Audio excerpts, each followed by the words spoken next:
আপনি যদি Facebook reels ভিডিওগুলো সঠিক নিয়মে যদি আপলোড করতে পারেন, তাহলে ওই রিলসগুলো মিলিয়ন মিলিয়ন কিন্তু ভিউজ আসবে। কিন্তু আমরা 80% মানুষরা সঠিক নিয়মে কিন্তু রিলস ভিডিও কিন্তু আমরা আপলোড করতেই পারি না। জাস্ট আমরা ভিডিওগুলো নিই, যেমন তেমন আমরা আপলোড করে দিই।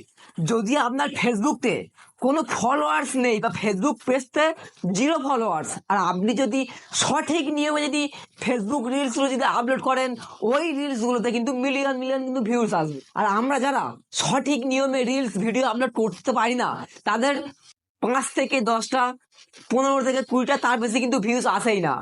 তো এখন আমি এই ভিডিওতে আপনাদেরকে দেখাবো যে আপনি ফেসবুকতে সঠিক নিয়মে কিভাবে ফেসবুক রিলস আপনি আপলোড করবেন। তো হ্যালো ভিউয়ার্স, আমি রয়েছি ওয়েস আপনাদের সঙ্গে, আর আপনারা হচ্ছেন নিউটিয়া টেক ইউটিউব চ্যানেল। আমার চ্যানেল থেকে নতুন হয়ে থাকেন তাহলে চ্যানেলটা সাবস্ক্রাইব করে রাখুন, কারণ আমার চ্যানেল থেকে মোবাইল রিলেটেড সমস্ত ভিডিও আপনি সবসময় আপনি পেতে থাকবেন। তো চলুন তাহলে দেখে নিই সঠিক নিয়মে ফেসবুকতে রিলস ভিডিও কিভাবে আপনি আপলোড করবেন। তো আমি আপনাকে এখন পুরো সঠিক নিয়মটা দেখাবো যে ফেসবুকতে রিলস ভিডিও কিভাবে আপলোড করবেন। তো তার জন্য সবচেয়ে প্রথমে আপনি আপনার ফেসবুকটাকে ওপেন করে নেবেন। তো আপনি আপনার ফেসবুক পেজে বা ফেসবুকতে রিলস ভিডিও আপলোড করার আগেই সবচেয়ে প্রথমে আপনি চেক করে নেবেন আপনার ফেসবুকতে কোনো পলিসি ইস্যু রয়েছে কিনা। যদি আপনার ফেসবুকতে কোনো পলিসি ইস্যু থাকে, তাহলে যদি আপনি রিলস আপলোড করেন তাহলে কিন্তু কোনো কাজ হবে না, আপনার রিলস কোনোদিনও ভাইরালও হবে না। তো সবচেয়ে প্রথমে আপনি দেখে নেবেন যে আপনার ফেসবুকতে কোনো পলিসি ইস্যু রয়েছে কিনা, কোনো সমস্যা আছে কিনা। তার জন্য আপনি কি করবেন, ফেসবুকটাকে ওপেন করে নেবেন। ফেসবুকটা ওপেন করলে এখানে দেখবেন প্রোফাইল সেকশন রয়েছে একদম ডান দিকের উপরে, এখানে প্রোফাইল সেকশনটা আপনি ট্যাপ করবেন। তো প্রোফাইল সেকশনে ট্যাপ করলে এখানে দেখবেন প্রোফাইল অপশন রয়েছে, তো আপনি এখান থেকে প্রোফাইলতে ট্যাপ করবেন। তো যখনই আপনি প্রোফাইলতে ট্যাপ করবেন, এখানে দেখবেন 3 ডট একটা অপশন দেখতে পাবেন, তো আপনি এখান থেকে 3 ডটে ট্যাপ করবেন। তো 3 ডটে ট্যাপ করলে এখানে দেখতে পাবেন অনেকগুলো অপশন চলে এসেছে, তো আপনি এখান থেকে প্রোফাইল স্ট্যাটাসে ট্যাপ করবেন। তো প্রোফাইল স্ট্যাটাসে ট্যাপ করলে আপনার সামনে ঠিক এরকম ইন্টারফেস শো করবে। এখানে দেখবেন আপনার প্রোফাইলের নামও রয়েছে এবং আপনার প্রোফাইলের ছবিও রয়েছে। এখানে যদি গ্রিন টিক থাকে তাহলে দেখবেন যে আপনার প্রোফাইলটা ঠিক রয়েছে। যদি গ্রিন টিক বা যদি রেড টিক থাকে তাহলে ভাববেন যে আপনার প্রোফাইলে কিন্তু সমস্যা রয়েছে। তো আমার এখানে গ্রিন টিক রয়েছে, তো আমি তাহলে বুঝে নিলাম যে আমার প্রোফাইলটা ঠিক রয়েছে, তবেই কিন্তু আপনি ফেসবুক পেজতে বা ফেসবুকতে তবেই কিন্তু রিলস আপনি আপলোড করবেন। এটা কিন্তু ফার্স্ট কাজ। তো এখন হয়তো আপনার মনে একটা প্রশ্ন থাকতে পারে যে ফেসবুক রিলস গুলো বা ফেসবুক ভিডিও গুলো আপনি আপলোড করবেন কোথায়। তো আমি আপনাকে একটাই সাজেশন দেবো, আপনি ফেসবুক রিলস গুলো কিন্তু ফেসবুক পেজতেই কিন্তু আপলোড করবেন। তো আপনি আপনার ফেসবুক রিলস গুলো আপলোড করবেন কোথায় থেকে, কোনো ক্রোম ব্রাউজার থেকে, নাকি ক্রিয়েটর স্টুডিও থেকে, নাকি ফেসবুক থেকেই? ভিউয়ার্স, ফেসবুক রিলস গুলো আপনি ফেসবুক থেকেই কিন্তু আপলোড করতে পারবেন। এর জন্য কোনো ব্রাউজার যেতে হবে না, কোনো ক্রিয়েটর স্টুডিও অ্যাপ থেকে যেতে হবে না, জাস্ট আপনি আপনার মোবাইলে ফেসবুক থেকেই আপলোড করে দেবেন।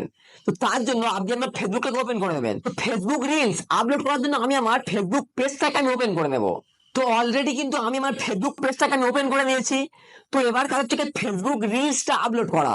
তো এখানে একটা জিনিস ভালো করে মনে রাখবেন, ফেসবুক রিলস আপলোড করার আগেই আপনি কিন্তু ফেসবুক রিলস যে ভিডিওটা সেটা কিন্তু আগে থেকেই কিন্তু এডিটিং করে নেবেন।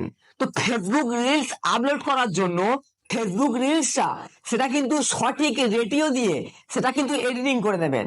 এটা কিন্তু প্রথম কাজ। সেকেন্ড কাজ হলো, আপনার ফেসবুক যে রিলসটা আপনি আপলোড করতে চান সেই ফেসবুক রিলসটা 60 সেকেন্ডের কিন্তু কম হতে হবে। তো আপনি এই 60 সেকেন্ডের কম একটা ফেসবুক রিলস আপনি আগে থেকেই এডিটিং করে রাখবেন। তো ফেসবুক রিলস এডিটিং করার পরে এখানে যে দেখতে পাচ্ছেন রিলস বলে অপশন রয়েছে, এখানে ট্যাপ করবেন। আপনি আপলোড করবেন কোথা থেকে, এখানে দেখবেন ক্রিয়েট রিল লেখা রয়েছে, তো আপনি এখান থেকে ট্যাপ করবেন। তারপরে এখান থেকে আপনার ওই এডিটিং করা ভিডিওটা এখান থেকে সিলেক্ট করে দেবেন। সিলেক্ট করার পর এখানে দেখবেন নেক্সট অপশন রয়েছে, এখান থেকে নেক্সট অপশনটা ট্যাপ করবেন। তারপরে আপনার সামনে ঠিক এইরকম একটা ইন্টারফেস শো করবে।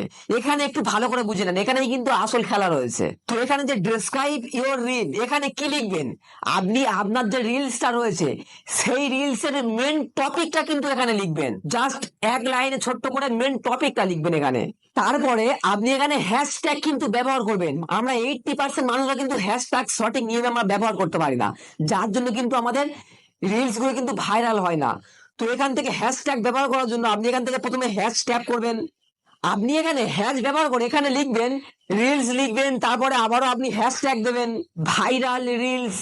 তো এইরকম ভাবে আপনি হ্যাশট্যাগ কিন্তু এখানে ব্যবহার করবেন। হ্যাশট্যাগ কতগুলো আপনি ব্যবহার করবেন, এখানে হ্যাশট্যাগ 3 থেকে 4 রকম কিন্তু হ্যাশট্যাগ ব্যবহার করবেন, তার কিন্তু বেশি হ্যাশট্যাগ আপনি ব্যবহার করবেন না। তারপরে সেকেন্ড কাজ হলো এখানে আপনি এখানে থাম্বনেল কিন্তু অ্যাড করবেন। আপনার ভিডিও কিন্তু থাম্বনেল কিন্তু খুবই একটি গুরুত্বপূর্ণ। তো আপনার কিন্তু একটা জিনিস মাথায় রাখতে হবে, ফেসবুক রিলসে আলাদা করে কিন্তু কোনো থাম্বনেল কিন্তু অ্যাড করা যায় না। থাম্বনেলটা আপনি অ্যাড করবেন কিভাবে, আপনি যখন ভিডিওটা এডিটিং করবেন তখনই আপনার ভিডিওতে জাস্ট 5 সেকেন্ডের থাম্বনেল আপনি লিখে নেবেন ভিডিওর সামনেতে, এটাই কিন্তু থাম্বনেল অ্যাড হয়ে যাবে। আলাদা করে কিন্তু কোনো থাম্বনেল কিন্তু অ্যাড করা যায় না, এটা আপনার মাথায় রাখতে হবে। তো থাম্বনেল অ্যাড করাটা কিন্তু খুবই জরুরি। তারপরে এখানে শেয়ার অপশন রয়েছে, আপনি এখান থেকে শেয়ার অপশনে ট্যাপ করবেন। আপনি যদি শেয়ার অপশনে ট্যাপ করেন তাহলে আপনার কিন্তু ভিডিওটা কিন্তু পাবলিশ হয়ে যাবে। তো ভিউয়ার্স, আপনি জাস্ট এই প্রসেসগুলো আপনি কিন্তু ফলো করবেন, তাহলেই কিন্তু আপনার শর্টস ভিডিওগুলো কিন্তু ভাইরাল হওয়ার সম্ভাবনা রয়েছে।